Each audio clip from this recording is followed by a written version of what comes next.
Welcome to the Sound Leadership podcast for the silent superheroes of L&D, HR and leadership. Don't forget to hit subscribe, give us a follow and leave your comments. I'm your host, Dan Boniface. With me is my co-host, Darren Draper.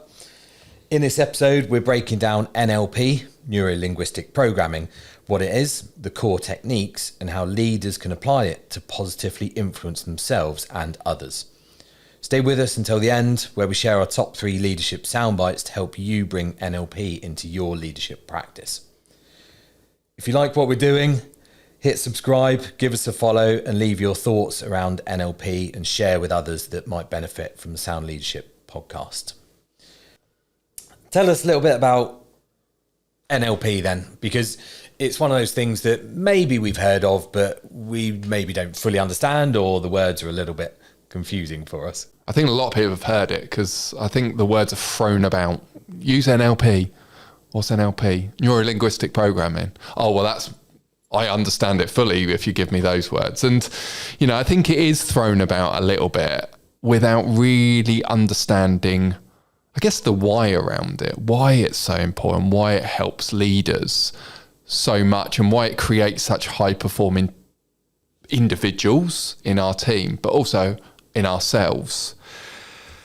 And, I think it goes back to how we set up our mind and these techniques around the language we use, the words we use, how we plan and set our mindset correctly going forward, that really sets us up for success. Again, what it's doing is it's focusing on what's within our control instead of what's outside of our control. It needs huge reflection. But what NLP isn't is a huge psychological analysis that we need to do. Now, there's been an evolution of NLP and the thought process. And currently there's a lot of studies that's going, it benefits us in a different way than what we thought it did. Now, I'm no psychotherapist. I haven't got a background in psychology, so I can't go too much into that. But what I do know is, for me, using some of the techniques that we're going to talk about later, anchoring, reframing, and some others, have really helped me to succeed, especially in some of those most challenging times where I had a lot of self-doubt or I didn't know what I was doing. Using some of these techniques has really helped me. How about you? How did NLP inspire you? Where did it come from? I think before I just answer that, NLP to me is the neuro, as in the brain, linguistic, the words we use, and the programming, how we program our brains, not others. It's definitely not about manipulation. This all fits into positive psychology to me, which is where, then, to answer your question, I started to get inspired by it and wanted to find out more about it. And the beauty with NLP is that, you've alluded to it there, that you don't have to be a psychologist to apply it. This isn't magic fairy dust. We all have the ability to use NLP, and we need to be conscious of the way that we speak, the words that we use, our body language, because it can all influence other people in a positive or a negative way. How we react to someone can have a huge impact on the way that conversation then goes, and ultimately trust. About 15 years ago, I was just starting to finish up my career as a personal trainer and move into leadership. And I wanted to know how to better motivate, how to inspire my clients. And I started looking into NLP, and I found this book that I read from Joseph O'Connor and John Seymour, and it's called Introducing NLP, and it's still available now. And in fact, it still sits in my desk drawer, and I open it up every so often. And John Seymour in particular has been at the forefront of NLP. He's well worth doing some research and looking up what he's done around it. But I was intrigued by things like, why is the word yet so powerful? If we had, I can't achieve this, or I haven't achieved this, it's a very negative statement. If we change that to, I haven't achieved this yet, it changes everything in terms of our psyche and our mindset towards something. It indicates that, yeah, no, I haven't got there yet. If I commit to this, if I buy into it fully because I want to, I will achieve this. And I just think that's so powerful. One of the smallest words we've got, yet one of the most powerful. And, that links back into that responsibility. I haven't achieved that, is in the past. I can't change that. As soon as just by adding that word, looking at that reframing piece that we talk about later, suddenly I can, and I can take responsibility. And it moves into something I can change instead of something I can't. Yeah, absolutely. And then when I look at positive attitude towards things, and it's not, let's be clear, this isn't toxic positivity. And toxic positivity is don't worry, Darren, you're going through a tough time, everything will be absolutely fine. That doesn't help us. But a positive attitude towards something has made such a difference in lots of periods in my life. And I'm the same as lots of people. I've had some tough periods, and the death of my dad 20 years ago, actually, just a few days ago, and helped me get through that, of not allowing that to become an excuse for failure, or for me not pushing on or developing myself, through to I had to leave a toxic company. It got so bad, and there were 6 of us that left at pretty much the same time, and that explains a lot about how bad it was, that I just had to get out of there. And for me, it was that positive attitude of, okay, nightmare situation, I'm leaving a job, I've got nowhere to go. I'll tell you what, I'm going to get out there, I'm going to phone whoever I need to phone, I'm going to email everyone, I'm going to go and speak to people, I'm going to put myself out there. And do you know what happened? Really quickly, I landed on my feet, and I landed in a better position than I was previously. And I put that all down to a positive attitude of, this is an opportunity, not I'm in a nightmare situation. I've got the opportunity here to make a difference, to make my life better. And again, it comes back to our personal responsibility. Because it doesn't even have to be a positive. You could be going through a tough time, and all it is what am I going to do about it? Not even what am I going to do to make it better, or what am I going to do? And that's sort of the power of that NLP. Yeah, and you and I talk about this regularly, that we work and coach with a lot of people that haven't got to that point yet where they know that they can take personal responsibility. They feel like they're stuck, and we don't have a choice, and we can't move forwards. And part of our role is to build awareness. And so we get those moments we go, yeah, this is tough. This is really difficult, and let's not, devalue or put people down for how they're feeling, because how you're feeling is perfectly right and acceptable for you in that moment. But it's about, okay, we have choices. We can do something about this if we choose to. And again, it doesn't make it easy, but it does give us options. Let's move away from me then. This isn't my story. Let's talk about some of the four components that we typically talk about in NLP. Yeah. So we're going to talk about anchoring, priming, modelling and reframing. And let's start with anchoring. So that's about creating the mental emotional anchor, as you would say, for confidence or calm. So a lot of time, this is about remembering when something's gone really well. And what we'll do is we'll reflect on something maybe we've done before, and that'll be our mental anchor. A lot of sports people put one boot on after the other, because after a really successful game, that's what they done. And that gets the mindset to go, it's going to be another successful day. Normally what I do before I'm about to start a training course is, just before I'm ready to go, I'll press my little button to flick to slide 1 back to my title slide. Because it goes, boom, boom, boom, right, I'm ready, let's go. I also know that my flicker's working for my PowerPoint. That's always a good tip for people doing training courses. I'm really laughing about the sports bit, because for as long as I can remember in rugby and cricket, I always put my left boot on first, and cricket, I always put my left pad on first. And it was never a superstition thing. It was the anchoring, because maybe at some point I had kicked really well, or I'd got a load of wickets or something like that, and it was because I put the left boot on first. And we know that's not reality, but it's these neural pathways that we build in our brains, and this is the neurology of NLP, we're building these pathways where we've gone, okay, and by the way, we got 87 billion neurons in our brains to be able to build pathways off of, that I've gone, well, I put my left boot on first day and I took 5 wickets. We connect it together. We build, it's neural plasticity. We build a pathway to go, if I keep putting my left boot on first, I'm going to keep taking those wickets.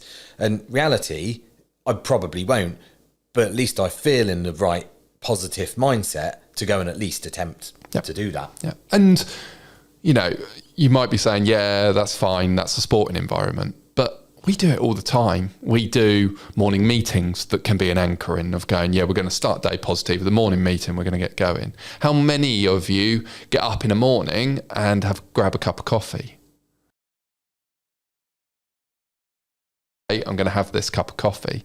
We also have negative anchorings. When we feel a certain way, we'll go, well, I'll have a beer, or I'll go to McDonald's and do all those things. That's a negative anchoring because I feel that way. I'm going to do something. So this works well for sales techniques. And we look at this with if you offer up your premium product first, that comes at a much higher cost than your standard product. Let's say that you're selling something and it's £500 and that's your premium product, or £500,000. It's the same principle. And you offer that up and your client gasps at the cost of that.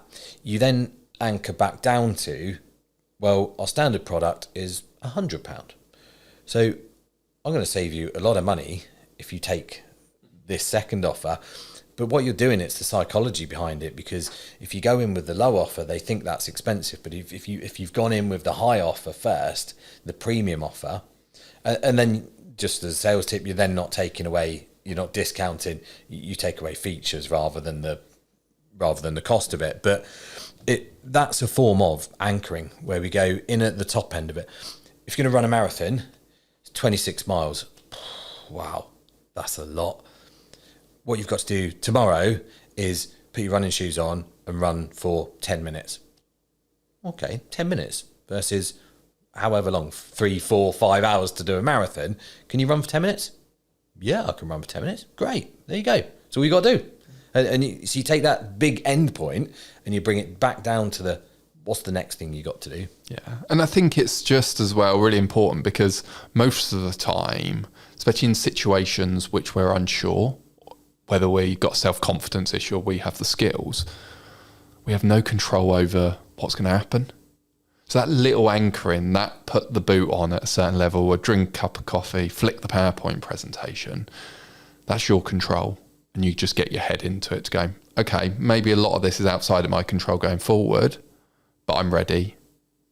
I think I'm going to succeed. And this is just a little confidence boost to help us. So priming, Dan. Priming. Talk to me about priming. Priming. I love this. This is preparing someone for what is about to come. And this is a little bit of planting the seed, both in negative and positive. And what I mean by negative is, hey guys, we've got a bit of a tough time coming up. You know, we've got 3 months, or we've just signed this contract and we've got to get this project over the line. It's going to be 3 months. We need all hands on deck. We're going to have to do a little bit of overtime. But at the end of those 3 months, we will be out of that and we move on to the next thing. So it's, hey, look, this is what's coming up. I'm not necessarily asking for commitment right now. I'm just getting you ready for it. There's an example that I used that a long time back. I had a manager who kept calling me into meetings and wouldn't give me any pre-information. So she had been in a meeting with the board and would get hold of me. Dan, can you jump on this call, or can you come into the meeting room? We need to chat some stuff through. I'm like, I'm walking in cold. I've got no information at all. And I had to manage up at that point and say that you need to give me a bit of information. And even if that's 2 minutes of, Dan, I'm in with the board. We're talking about the finances. We're talking about performance in this team, whatever that might be. At least I can go, okay, minute, take a beat. Where are we with that? What do I need to know? Let me get that information to hand. So you go in and you're ready. And the psychology of that is huge, because then I'm going in going, all right, well, I'm confident. I know my stuff. I know my job. I know I'm capable. I might need the facts and figures in front of me. I might not be able to recall everything, but at least I know where to find it and I can pull that up on the laptop or whatever it might be. I'm then not going in there feeling like I'm going to be judged as well. I'm going in with that, with information that is going to add value to that. And then as an employee, I feel good about that. You flip that around, and I think we've probably all done it, and you call someone in at the last minute, you've given them no information, they're not going to come up with the best information because they're under pressure. We don't want people under that pressure. Yeah, there's work pressures and we all suffer, with that, but we want to release that as much as possible on the individual, on the human, so that we get the best from them. They can give the best that they are able to do. Otherwise, how do you thrive as a business? And that just comes from priming. Darren, like we're just in here. We're talking about the podcast stats. We're talking about the next course that's coming up. Can you, just in 2 minutes, can you come in and join us? It gives you that moment to go, yep, okay, right. Reframe. I know what I'm working towards. I know the context. Yeah, absolutely. And we've all received that text message, haven't we, from our other half? Call me now. Yeah. And like, oh my God, what's gone on? Is my children in hospital or things like that? And you ring them and they're like, oh, have we got open cornflakes? And you're just like, oh, thank God. But, in a work sense, we've all got that Friday, haven't we, where we just, oh, see you next week. Oh, that's great. Could we just have a catch up on Monday? And you're like, okay. And then you spend the whole weekend thinking about this catch up that's probably about figures or something else. But just by saying, oh, can we catch up on Monday? Nothing to worry about. I'm just going to talk about figures. Actually just relieves that psychological pressure. Or my wife, can you call me when you're available? No rush. It's not important. Okay, well, that's fine. I can plan it into my day. It's about giving power to people, but it's also about being respectful and giving them the full awareness of what you want them to do. Also, they're going to perform so much better understanding what information they need, because you might not think they need any information, but they may want to feel comfortable in that situation. Give them the awareness that they can make the choice themselves. Because it may have been going around your head for hours, days, so you've got it squared away in your head, but they haven't heard that information. Just following on for that is frame the conversation, especially on a Friday. Look, can we catch up Monday morning? I'd love to see what you've been up to this week. I'd like to know where we are with that project, with that task. I'd like to know how that customer's getting on, whatever that might be. But frame the conversation, because the last thing we want to do is for our team to be going away on a Friday evening, and then they've got 2 days to be worrying about it and stewing over it. And there's nothing even to stew over, but they don't know that. It's natural human reaction. They'll start questioning themselves. What did I get wrong? What have I done here? I think I did that right. Or did I upset that person? We don't want any of that. We want people to be to thrive and to be happy in their environment. So absolutely prime for what's coming, but frame it as well. Modelling? Give us some insight here. Yeah, so this is, I guess, looking at others and going, what can I learn from them, or what behaviours do they show that I could do myself? So, a lot of people have a fear of public speaking. And what's the stat, Dan? 70% of the UK have a fear of public speaking. There you go. Known as glossophobia. There we go. See, so 70% of people have a fear of public speaking. So what we'll do a lot of the time is we'll see other people that seem confident on public speaking, and we'll try and copy some of their behaviours, their actions, maybe their tone, their speed, maybe some of the words they're using, to bring it into our own skill set, so that enables us to be able to communicate better as a public speaker. Now, it's really important to go, we're not there to copy or be them. When we watch Simon Sinek talk, we don't want to be Simon Sinek, but what he does is he shows certain behaviours, uses words in a certain way, uses flipboards and everything around him that makes him an engaging speaker. So what we're not doing is looking at him so much, we're looking at his behaviours and the outcomes that come from it. And we just use that. And it doesn't need to be Simon Sinek. It could be Dan in the office that's, opposite me. I might have observed something that I go, I really like that. How could I use that? Because that's where growth comes from. It's not about nicking or being someone else. It's about growth, because we learn from others. That's the whole point. I'm talking on a podcast today so people could learn from what we're talking about, but it's then up to you to make that choice. And that's how we use that NMP, that modelling is, I've seen that. What behaviours could I incorporate to improve this situation for me? That also comes with responsibility as a leader, because then we develop that into role modelling, and you are a role model. You are a leader in that team, or not necessarily the leader of that team. You're in that team and you are acting as leader. You are a role model, and lots of you won't see yourselves as role models. You are. And someone will be watching, will be observing what you're doing, and not from a judgmental way, but because they want to learn from you, because they respect you, because they see you as a role model. So we have a responsibility as leaders to behave in the way that we want to, authentically, genuinely, however we want to be, whatever our values are, because other people are looking at that. I'll give a little example around this. That I had a coaching client, and he was around about 30, on a really good pathway in his career, lined up to be a future director of the business, was already at senior management level with a couple more steps to go to become the director, one of the directors. And he wanted to know how to motivate his team, how to inspire his team more, how to engage with them a little bit more. There was a bit of a culture of, when he came in the morning, and they're office based, and come in the morning and everyone's already head down laptops, or he'd get in, he's head down and laptop, and then the rest of the team would come in, whichever way round it is. And he wanted to get more connection with them. And we used modelling. And what I found out through the coaching, and this is where, through coaching, be curious, build awareness, because it unlocked the modelling aspect of this. And what I found out is he loved cricket, big cricket fan. And what we then looked at was Ben Stokes, current England Test cricket captain. When he took over the team, pretty much the same players that Joe Root had, the former captain, and it completely transformed. The whole ethos around the team went from the pressure of winning Test matches, and they'd lost 17 in a row, to don't worry about the results. This is all about you as people. Take away fear of failure. I back you, and I'm going to back you. And if you get 5 scores of 0 in a row, you're still in my team, because I believe in you. And he completely changed the culture around the team.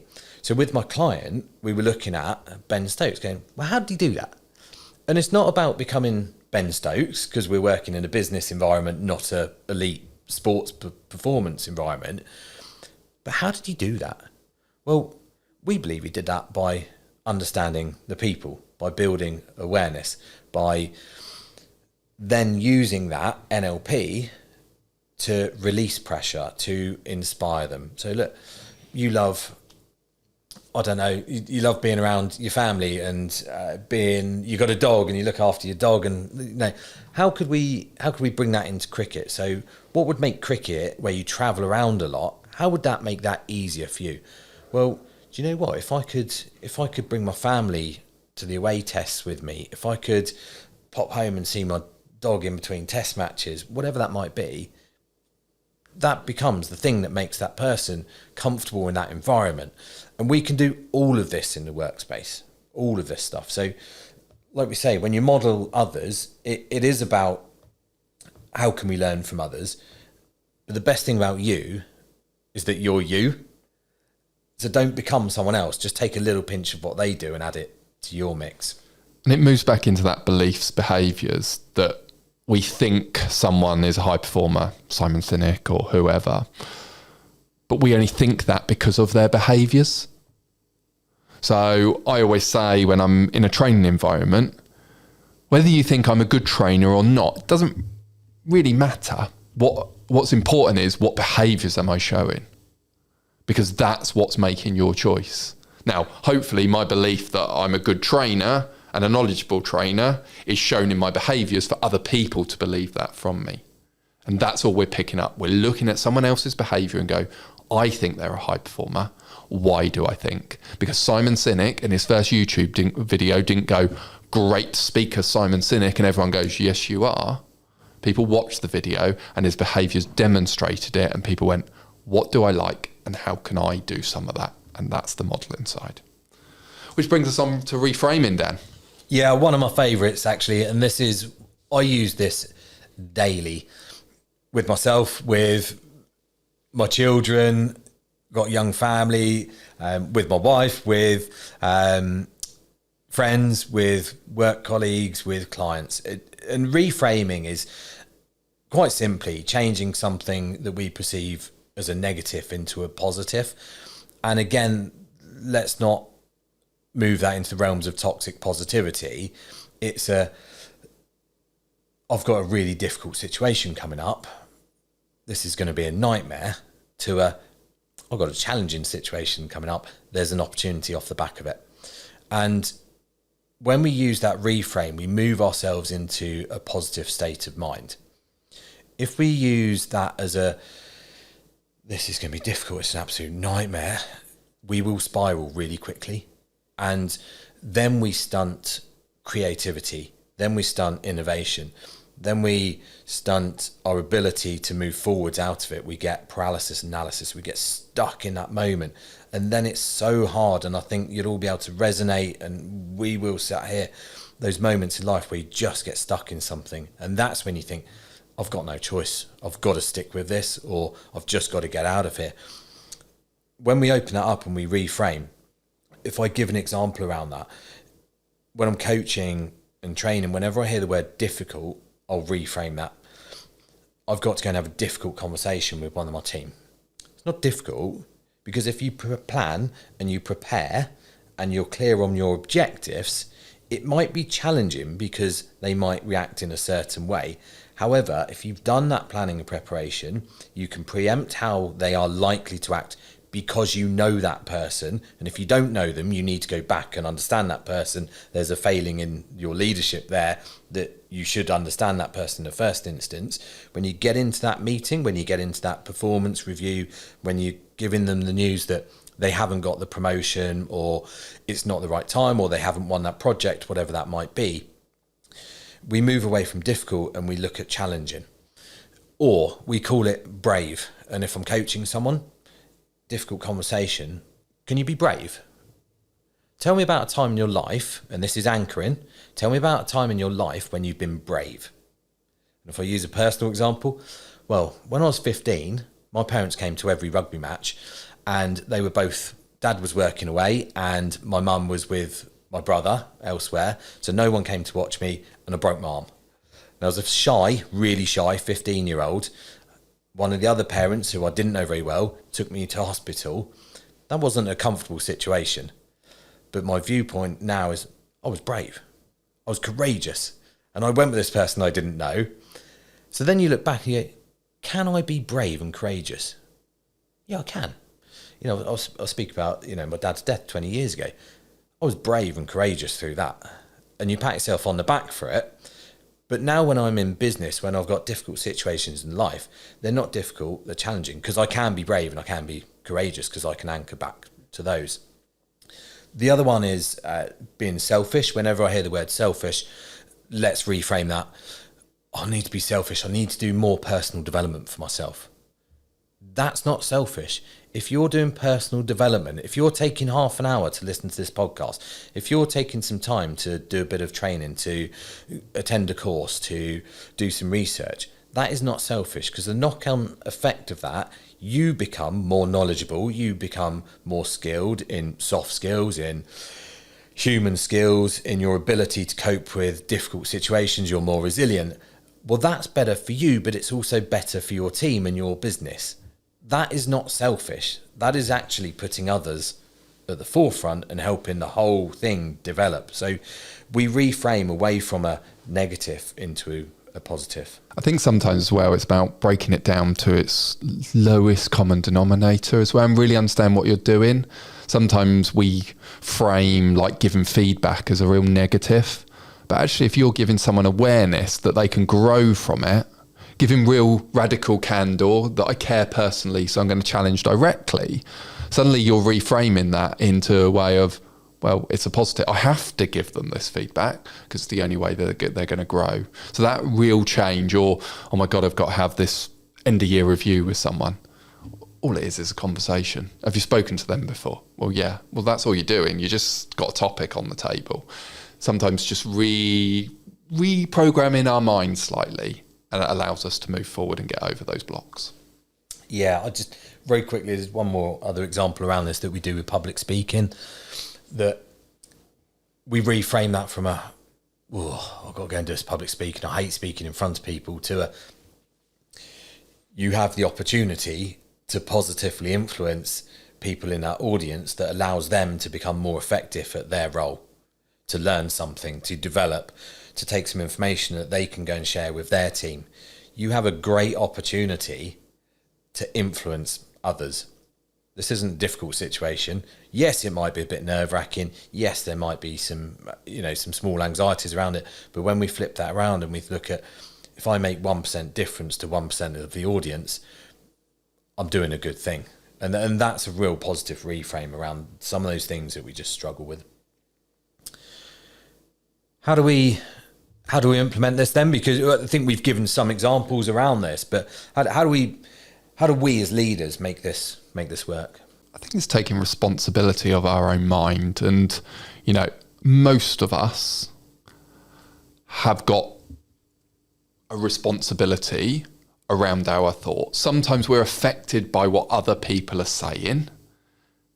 And we go, well, they made us feel like this. Or when I had a conversation, that's why I'm classing it as challenging. But actually, we are in control of it. And it's about taking responsibility and going, how can I best set myself and others up in my mindset, the language I use, the reframing of it, that we are going to succeed? But more than anything, it's about reflection. It's about creating awareness for us to go in, what mindset do I need to be in? What words do I need to use?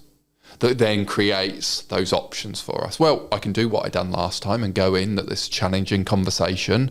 Our thinking creates our reality as well. So the chances are, if I think it's going to be a difficult conversation, that's what my mind sees. The Henry Ford quote? My Henry Ford, if you think you can or you think you can't, you're probably right. It's all around that. So my options is I can stay in that and it's going to be a horrible situation, or I can think something different. Could still be a horrible situation, but could be something better. Then your choice, well, what are you going to do? Are you going to use NLP? Are you going to reframe it? Are you going to anchor? Or are you going to carry on doing what you're doing to lead that action, to go, do you know what? I chose to do something different. And actually the conversation wasn't as bad as I thought. Because you've taken personal responsibility. You've got that reflection to go, I've done something different and it worked. What am I going to do next time? I'm probably going to move into that situation. And I think that's the key, is we can give you awareness here of what NLP is. And we've just touched the surface, that people can go in deeper in this, because that will open up options for you. This isn't just about positive attitude. This isn't just about toxic positivity, as you talked about. This is about taking responsibility of our thoughts and the words we use to enable a better outcome. Absolutely. And go and do some more research around it. NLP is fascinating. We can make it so complex. And I think in leadership, let's draw back out of that and simplify it. And it's about, if we're taking personal responsibility for our thoughts and then our actions and the way that we model behaviours, others will start to follow that. And then we just use the simple techniques, find some key words. So for me, it's always difficult and selfish. If I hear those two, I reframe it. If I catch myself doing that, I reframe it. If I'm using a why question is judgmental, it puts people on the back foot, I reframe it to a what question. Why are you listening to this podcast versus what do you want to take away from this podcast? What are your key takeaways from this podcast? What are you going to do differently? having listened to this podcast. It reframes and it shifts our mindset into this, I haven't achieved it yet space, which allows us to think, I will do. We get buy-in. Just to recap then before we do the leadership soundbite. So we've got anchoring, priming, modelling and reframing. Take it away with the leadership soundbites. Cool. So these techniques, they create awareness, they give options, and they give better choices overall. These aren't going to affect a magical formula to get a better outcome. But actually, if you go in with a positive setting, your outcome could be better. Reframing and anchoring allows us to turn those challenges in our mind to opportunities. So that courageous conversation just switches that mindset and changes the pattern of our thinking, creates our reality. Because our mind is looking for the positives, not the negatives, to create that confirmational reinforcing bias that we have. And leaders who model this success and prime positively then empower others to act, to get the best out of them, to get the best outcome. Brilliant. There's so much we can do with NLP that allows us to empower others. And part of this is control the controllables, us taking personal responsibility for what we can do. We can't control someone else. We can positively influence through our behaviours, through our actions, through our beliefs. But it's about allowing them to have empowerment and autonomy for what they want to achieve as well. So it's about control the controllables for us and allow others to control the controllables for them, and then we get personal responsibility and we get big impact from there. We would love to hear your thoughts around NLP and what technique are you going to practice off the back of this? So as we said, anchoring, priming, modelling, reframing. Which one are you going to go to first and go and hone those skills around that? And then please do give us some comments and let us know how you got on. And you can find out how to do that in the description below the podcast. Thank you so much for listening. Don't forget to hit subscribe, follow us, leave your comments, and don't forget, take personal responsibility and inspire your teams.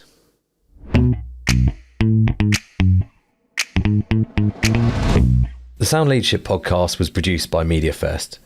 To learn more about the media crisis and communications training, visit mediafirst.co.uk. The editor and producer was Darren Wingham. The show was hosted, written and researched by me, Dan Boniface. A special thanks to all the team at Media First and the BCF Group for supporting the development of this podcast. To learn more about the management, leadership, training and coaching that the BCF Group offer, visit thebcfgroup.co.uk or get in touch by emailing hello@thebcfgroup.co.uk. Finally, a special thanks to our exceptional guest today, who you can contact via the BCF Group.